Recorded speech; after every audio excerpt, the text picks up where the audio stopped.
insanlar var ki, onlarda çox soyuq bir münasibət var. Sinir sisteminə bağlı olaraq onlarda böyük bir gözəlliyi yaşamaq həvəsi olmur, həvəssiz olurlar. Və sinir sisteminə bağlı çox erkən boşalırlar, erkən. Və bu da son nəticədə nə olur? Kişilərlə qadınlarda fərqlidir. Kişilərdə əgər heç vaxtı ereksiya olmasa, onlar sağlam yaşayırlar, daha güclü olurlar. Qadınlarda isə elə deyil. Qadınlarda da var.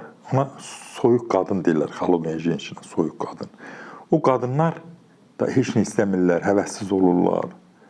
Kişi də ona, kişi üçün də maraqsız olur, kişi xanımı dəyişir. Amma deyir ki, bu gözəllikdə xanımı niyə dəyişdi bu bir çirkin qadına? Çünki kişi o çirkin qadından istədiyini ala bilir, o həzzi yaşaya bilir.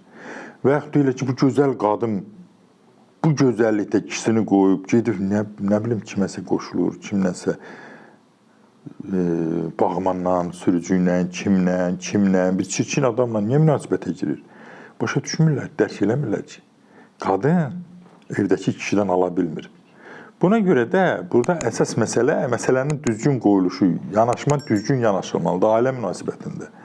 Və sonrasına gəlirəm yenə də ki, mütləq bilməlidirlər ki, öyrədilməlidir, utanmadan, çəkinmədən,